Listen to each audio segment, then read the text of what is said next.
Sup everyone, I'm your female otaku, and I'm here to review episode 9 of Masamune-kun no Revenge.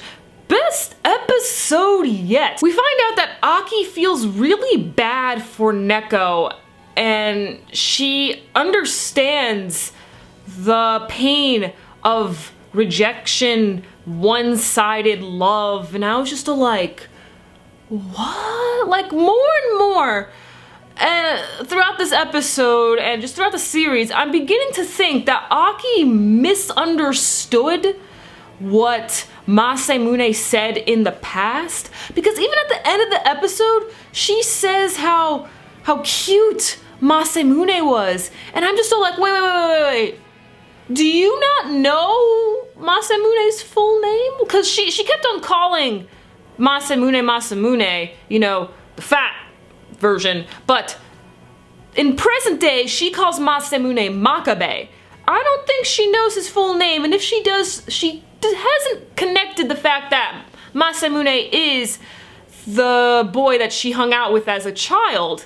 And again, she was just saying how cute he was, she loved the chubbiness of him and stuff, and she was sad that he left, and I'm just like, wait, but he confessed to you. There had to have been some sort of miscommunication, because she called him Pig's Foot, and we know that she did because Yoshino overheard this. Yoshino still calls Masamune Pig's Foot. So what is going on?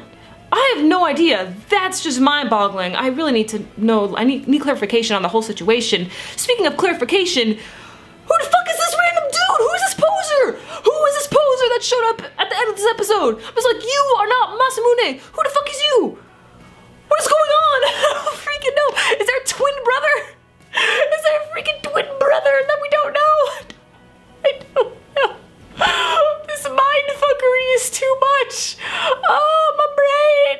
I can't. Oh. Okay, I'm gonna calm down now. I'm gonna think about something else. Neko was on the roof of the school because she was inspired by this one scene over in the shoujo manga, just throwing off love letters, turning them into paper airplanes and just shooting them out. It was a way to say goodbye to her love. She has accepted that she has been rejected, and she was very weak, you know, at the time, so luckily Masamune came up as soon as he did, and they took her to the hospital, and Neko said some very interesting things both to Aki and to Masamune. To Aki, she told her to stop with the tough girl act, and is there any good reason as to why you should deny Masamune's love?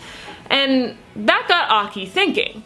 As with Masamune, Neko and him have a long talk about the truth and how Neko was going to go through this surgery. It may or may not have worked out, so she said that she would at least like to fall in love just in case if things don't work out. So they treated the thing like a lottery. They got pictures from other rich families, and she just kind of picked one. So the whole story that she made up, you know, about, you know, Christmas Day 3 years ago, yeah, that's all a lie.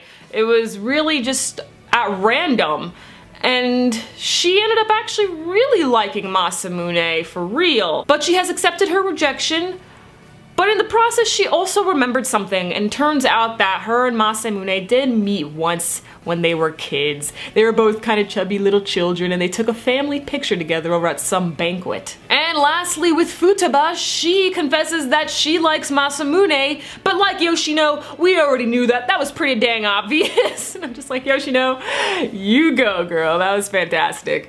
So, where do we go from here? It seems now that Neko is finally out of the picture, so all that's left is to get rid of this poser that just showed up, and we gotta do that quickly because Aki was just, you know, realizing her feelings once again for Masamune, and then, you know, then she started thinking back to when she had that childhood crush on, you know, fat Masamune, so I'd like to see her make the connection soon, and like I said, we gotta get rid of this poser.